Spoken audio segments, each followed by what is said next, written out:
Sup guys, dinofries here, and welcome to episode 20 of the dinofries show. Today we're going to talk about Maplestory, Maplestory Worlds, and Mapleland again. This was the main topic of last episode, and it's going to be the main topic of this episode. Why? Well, I have new information to share with you all, and also I'd like to explain things better because I think the situation is pretty confusing. Let's start with the new information first though. So I got in contact with Chillin. This is the person who has been working on their own old school classic Maplestory version in the Korean version of Maplestory World, but in English, like translated in English. And I found out that they've been working on this project for like over a year now, since September of 2023. They actually don't know Korean. They've managed with,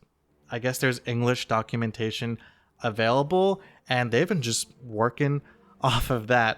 They do plan to jump into the soft launch, the American launch next week on October 16th, but not a server. They're gonna like work on a few mini games and then maybe take on a server, but they do speculate that at least one old school classic Maplestory server like Mapleland could be available on launch. Remember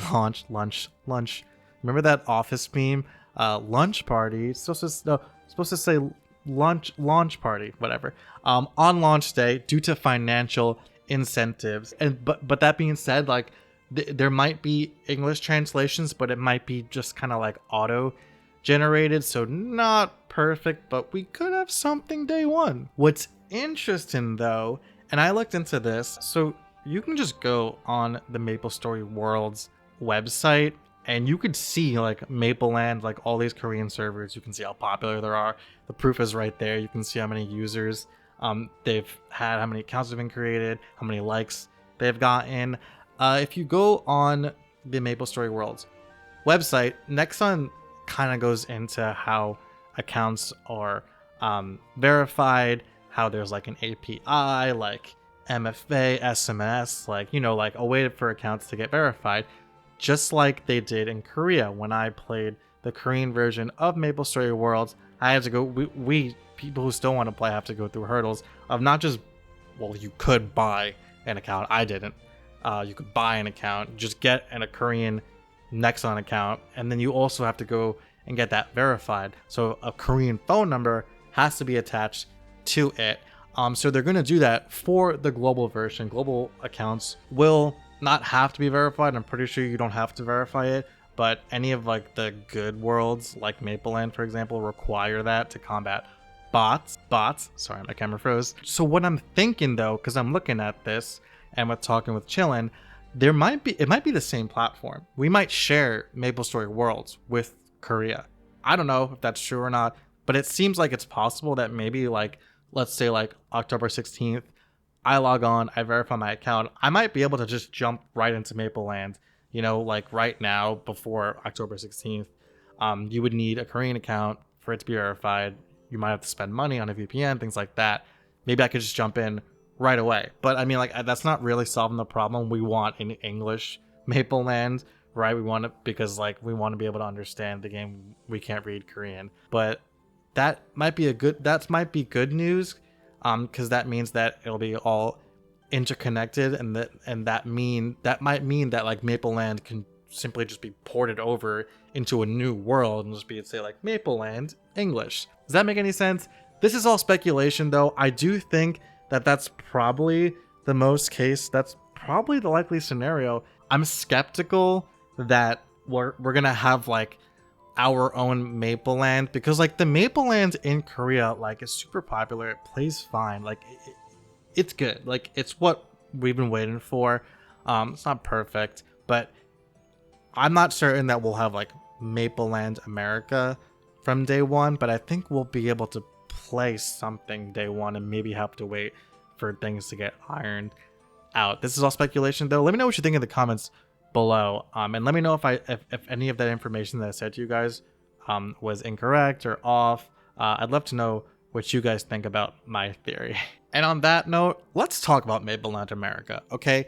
I know players like us fans, we want like a mod. We want a 2024 version of MapleStory similar to like old school RuneScape, where it's like it's still that RuneScape we loved, but like there's quality of life, they're adding new content for it. Of course, we want that. We're not gonna get it. We're just not. I mean, like, I don't know, like MapleStory fans are treated so fucking shitty. Like, I don't know what to say. But basically, we can't have our cake and eat it too. Like, this is the best we're gonna get. If you're looking for, you know, quality of life changes and, you know, better, like something that is MapleStory back in the day, but better, go play a private server. Because like, this is the official version.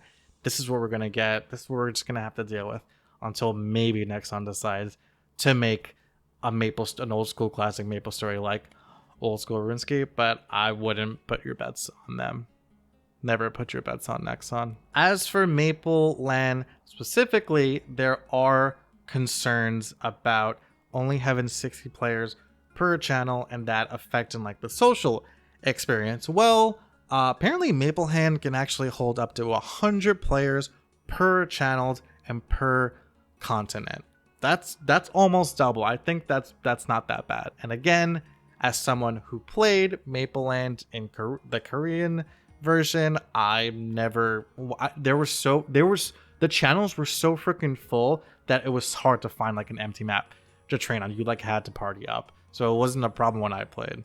Another concern is like the regular XP rates and meso and item drops, you know, one times. You have to deal with it. Like, that's just the way it is. Hopefully, you know, you can kind of appreciate how slow things used to be. I know it sucks. Like, believe me, I know it sucks. I did not get very far when I played MapleStory back in the day, but I'm planning to go further this time. And I think maybe the social aspect will be enough. Nostalgia may be enough for us to not to be okay with it. And maybe there might be double XP events, things like that.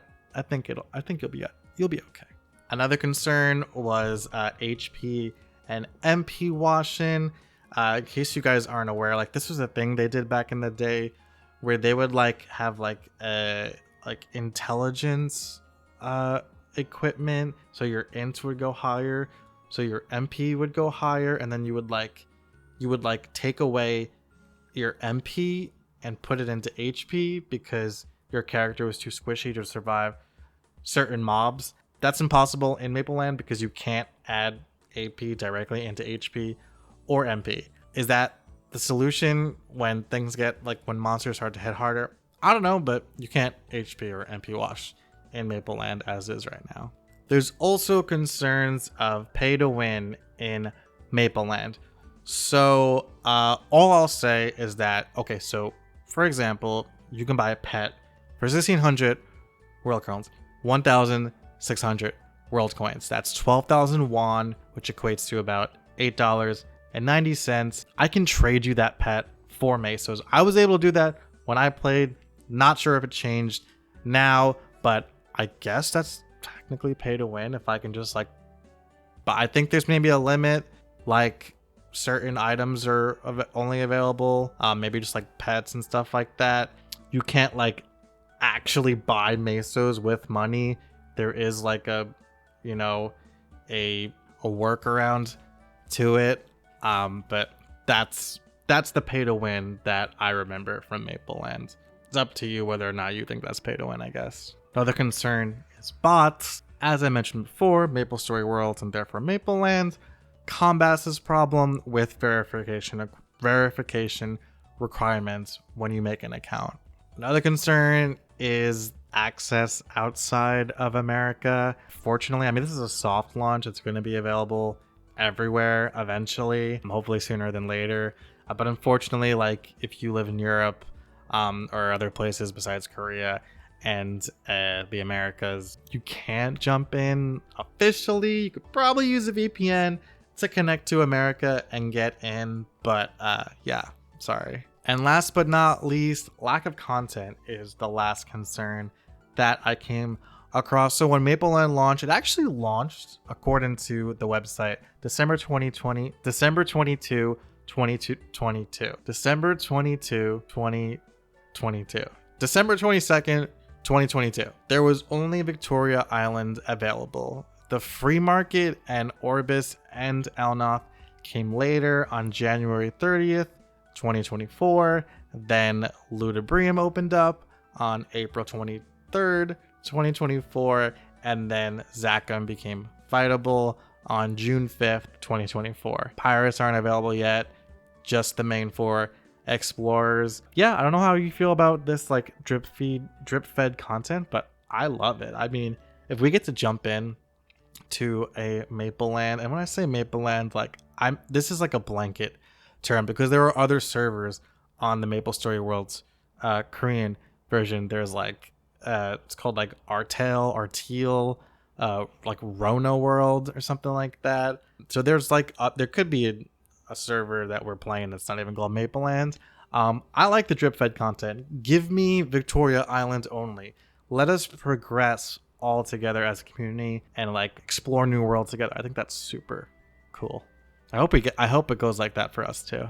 And yeah, that was my MapleStory World, Mapleland segment. If you only watch for that, get the heck out now because I'm gonna talk about other stuff, but I would love for you to stick around. So in other gaming news, this is pretty exciting, but also kind of weird. Halo Infinite announced they're implementing a third person mode, which is super weird. I think it's cool. I think I might try it out. I haven't played Halo Infinite in a while. Also 343 Industries, which made Halo Infinite, is rebranding into Halo Studios, which okay. Apparently this is good news though, because the head of the company is Pierre Hintz. Apparently Halo fans really like him, so this could be good news. Like we could hopefully see Halo. It's never gonna get back to where it used to be, but maybe it'll go up. Maybe it's worth keeping an eye on Halo going forward. I guess I'm excited. Yeah, I'll keep an eye on it. Besides that, Throne and Liberty apparently is actually making waves. Like I've seen people play it, like streamers, YouTubers play it, people that I watch, and they're enjoying it. I see Throne and Liberty and also New World. So Throne and Liberty came out, it's already out. New World is coming out. I'm not playing either because I can't, dude. Like I'm locked in to MapleStory. I am so locked in. I'm gonna hit the ground running when Mapleland comes out here. Mapleland America, baby. I can't waste my time with Throne and Liberty and those beautiful graphics, or jumping back into friggin' New World, which sucks, but it's still fun. I'm locked in on MapleStory. But I guess that's good news. I mean, I feel like it's a pretty good time to be an MMO fan right now. Also, Starfield Shattered Space came out. I'm not talking about Shattered Space at all, really. Apparently it wasn't that good, just like Starfield was. I wasn't impressed. I played Starfield. When I saw this though, I was thinking, I'm like, what is Elder Scrolls 6 gonna look like? Like, are they just gonna like phone it in like they did Starfield? Because that worries me, because I loved Skyrim and I'm so looking forward to another Skyrim, Elder Scrolls 6, whatever they call it. That worries me. I don't know, like I saw like like Starfield came out and then like it's like okay. And then Shattered Space came out and it's like okay, like they couldn't even pull like a Phantom Liberty like with Cyberpunk, like how Cyberpunk, like people like Cyberpunk now. But when Cyberpunk first launched, everyone hated it. Like they couldn't even turn around with this Shattered Space expansion. I don't know. I'm worried for like what Elder Scrolls 6 is gonna look like now. And last but not least, in gaming news, Wizard of Legend 2 came out. Now I loved Wizard of Legend 1, and I covered the demo for Wizard of Legend 2 on my channel. It's sitting at mixed reviews on Steam, and people are like saying like it's just kind of like a watered down Hades. And I don't know, bums me out. I haven't played it yet. I like the demo, but I don't know, I just thought I'd bring that up because Wizard of Legend is so highly regarded, and I loved Wizard of Legend. It's sad to see Wizard of Legend 2 not getting the same praise that the first one did. Yeah, shame. Next up, let's talk about what I've been playing. World of Warcraft. I don't even know what to say. Like World of Warcraft, Season of Discovery, Phase 5. I'm still playing. But I think I'm good now. Okay, like with MapleStory, Worlds coming out, like I'm ready. Okay. It's not like MapleStory is my new best friend. Kick WoW aside. I'm just raid logging anyway. I think it's fine for now. I know I poo-pooed it last episode, like time gated content. But I did say weeklies were okay, and I kind of stand by that. Like just like logging on and doing the raid with my guild. There's like basically like there's like one raid you can do once a week, and there's like smaller stuff that you can do like twice a week. I've been keeping up with that, and it's working out. Besides that, I've been friggin' playing the Spell Brigade. If you guys saw my video on it, I made 2 so far. 2 are on the way. Great game, great on the Steam Deck, great survivors. Like, I recommend it. And yeah, still playing Enshrouded with my buddy whenever we can find the time to play with one another. Once again on Enshrouded, I don't like crafting games, I don't like survival games, and yet Enshrouded is good. Make that make sense. Now let's talk music. I have 2 albums I've been listening to. One is People Watchin' by 156 Silence. It's a solid metalcore record. If you guys like metalcore and you especially like a dude screaming in your ears, go check that out. Also, Feelin' Not Found by Origami Angel. Great pop punk record that leans emo and post-hardcore.